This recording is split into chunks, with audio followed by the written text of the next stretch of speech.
Salut à tous, aujourd'hui nous allons parler de la situation tendue en Guadeloupe à cause des manifestations contre le pass sanitaire et les autorisations vaccinales. Mais avant tout, je vous invite à vous abonner et à mettre les notifications pour me permettre de vivre de ma chaîne et à mettre des likes. Et voilà, c'est parti. Alors, on va parler de la situation en Guadeloupe qui a dégénéré.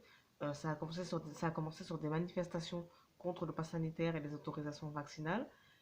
Et ça a dégénéré en violence, notamment ça a généré des incendies. Notamment, on a des individus qui ont mis le feu à des voitures sur le rond-point de Petit-Bourg. On a eu plusieurs immeubles, 6 immeubles qui ont été incendiés à Pointe-à-Pitre. Et on a donc le préfet de Guadeloupe qui a décidé d'établir un couvre-feu entre 18 h et 5 h du matin jusqu'au 23 novembre, tellement la situation est tendue. Les différents élus de Guadeloupe parlent de situations insurrectionnelles et de situations qui est différente des anciennes protestations, des protestations sociales habituelles, et les élus parlent d'une situation qui peut dégénérer. Il faut savoir que les revendications qui sont actuelles sur le pass sanitaire et sur les autorisations vaccinales, elles ont aussi un fondement plus ancien avec d'autres revendications qui sont elles aussi sanitaires.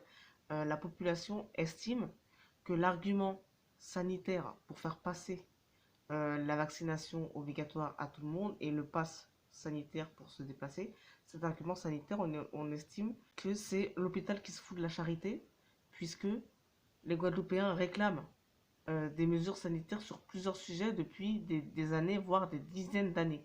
Notamment, je pense à l'affaire du chlordécone, qui est un insecticide qui se retrouve partout dans les sols de Guadeloupe et qu'on retrouve derrière dans le sang, dans les gènes des Guadeloupéens, de la population, chez 90% de la population. Ça veut dire que ces gens-là ingèrent ce produit et on ne sait pas quels seront les effets à long terme, ou peut-être qu'on les connaît déjà, je ne sais pas, mais en tout cas, c'est un produit qui est ingéré chez les Guadeloupéens et les Guadeloupéens réclament à ce qu'il y ait des mesures qui soient prises, soit pour enlever ce produit-là, soit pour soigner les gens, pour éviter que ça se retrouve dans les cultures, les plantations, etc. Donc, si vous voulez, c'est un peu, on estime que le gouvernement français n'est pas sérieux sur cette matière. Visiblement, il y a aussi des revendications sur l'eau potable qui n'arriverait pas dans les foyers. Et apparemment, ça fait 15 ans ou 30 ans qu'on réclame d'avoir l'eau potable dans les foyers. Donc, il y a des conditions d'insalubrité comme ça qui sont en Guadeloupe et qui sont assez effarantes en 2021 sur le territoire français. C'est assez effarant et ça montre quand même le peu d'égard que le gouvernement français a pour ces populations-là qui réclament des choses depuis des dizaines d'années et qui ne les obtiennent pas. Donc après, il va falloir quand même se poser la question de la relation que la France entretient avec ces populations issues des anciennes colonies. Donc là, notamment, on parle des Antilles françaises qui sont restées françaises pour s'en tenir qu'à ce sujet-là.